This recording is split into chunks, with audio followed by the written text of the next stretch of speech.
அனைவருக்கும் வணக்கம். செப்டம்பர் 27, 2025 நம் அரசியல் பயணத்தில் ஒரு துக்க நாள்.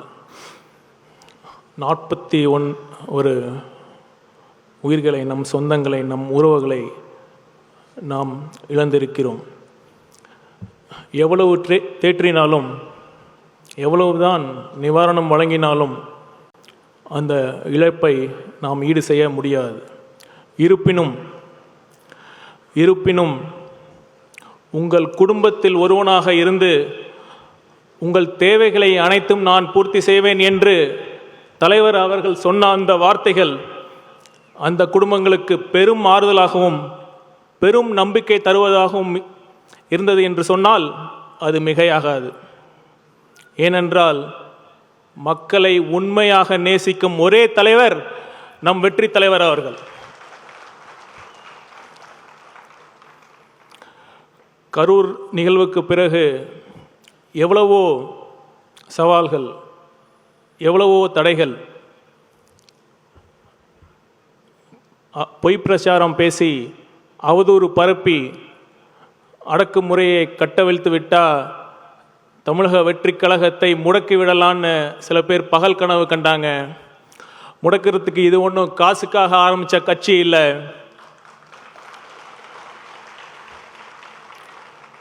தேர்தல் வெற்றியை தாண்டி ஒரு அடிப்படை அரசியல் சமூக மாற்றத்திற்காக மதச்சார்பற்ற சமூக நீதி என்ற உன்னத கொள்கையோடு ஆரம்பிக்கப்பட்ட ஒரு உன்னத இயக்கம்தான் தமிழக வெற்றி கழகம். ஒரு புறம் சிபிஐ விசாரித்துக் கொண்டிருக்கிறது. நிச்சயம் உண்மை வெளியே வரும். இன்னொரு புறம் மறைந்த 41 உயிர்களுக்கு நாம் செய்யும் உண்மையான அஞ்சலி என்று நான் கருதுவது என்னவென்றால், நாம் எந்த நோக்கத்திற்காக இந்த இயக்கத்தை ஆரம்பித்தோமோ, நாம் எந்த லட்சியத்திற்காக தமிழக வெற்றி கழகம் ஆரம்பிக்கப்பட்டதோ அந்த அரசியல் பாதையில் இன்னும் அதிகமாக கொள்கைப்பற்றுடன், இன்னும் அதிக விவேகத்துடன் முழுக்க மக்கள் நலன் சார்ந்த அரசியலை முன்வைத்து 2026 நம் வெற்றி தலைவர் விஜய் அவர்களின் தலைமையில் ஒரு நேர்மையான நல்லாட்சி அமைவதே இறந்து போன அனைத்து உயிர்களுக்கும் நாம் செய்யும் உண்மையான அஞ்சலியாக நான் கருதுகிறேன். நிச்சயம் அதை நாம் செய்வோம். சரி, கடந்த சில நாட்களாக நான் தமிழகம் முழுவதும் சுற்றுப்பயணம் செய்யும் வாய்ப்பு கிடைத்தது. பலதரப்பட்டு மக்கள்கிட்ட பேசுகிற வாய்ப்பும் அமைஞ்சது. ஒன்று மட்டும் கிளியராக புரிஞ்சது என்னவென்னா, மக்கள் இந்த திமுக அரசு மேலே கடும் அதிருப்தியில் இருக்காங்க.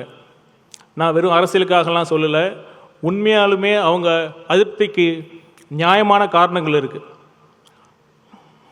என்னென்னா, ஃபஸ்ட்டு சட்டம் ஒழுங்கு. ஒரு அரசோட அடிப்படை கடமையே சட்டம் ஒழுங்கை பேணி காப்பது தான்.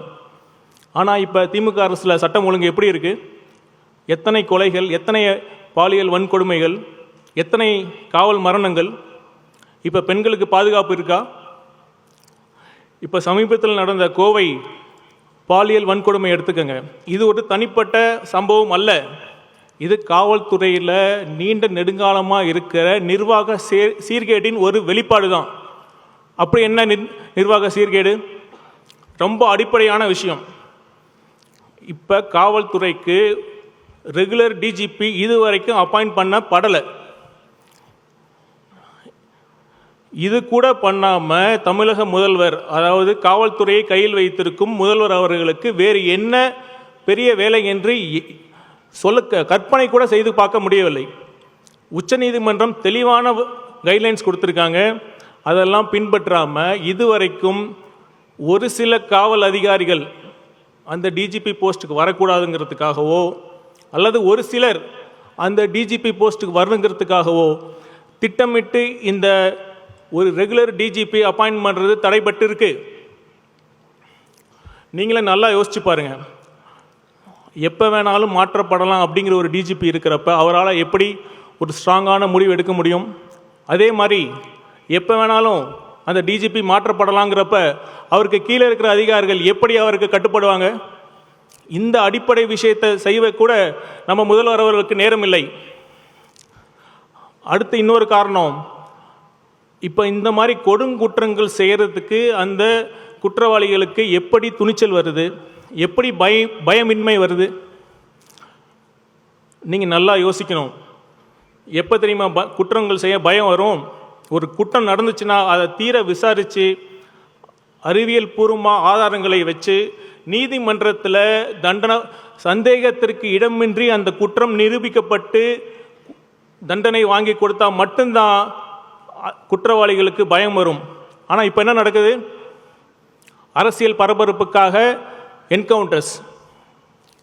முதல்வர் அவர்களே, என்கவுண்டர்ஸ்கள் நீதி கிடையாது.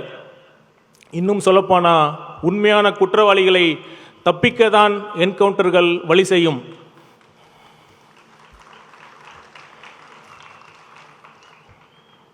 அடுத்து காவல்துறையில் இருக்கிற இன்னொரு முக்கிய சீர்கேடு பார்த்தீங்கன்னா, காவல்துறையில் இருக்கிற பணிச்சுமை.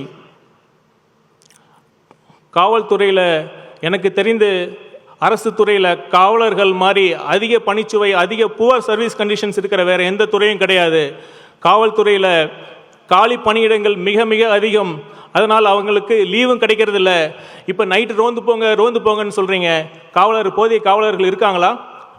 இப்போ children crime against women and children CWCன்னு ஒரு தனி பிரிவு இருக்குது. அதுக்கு போதிய காவலர்கள் போட்டிருக்காங்களா?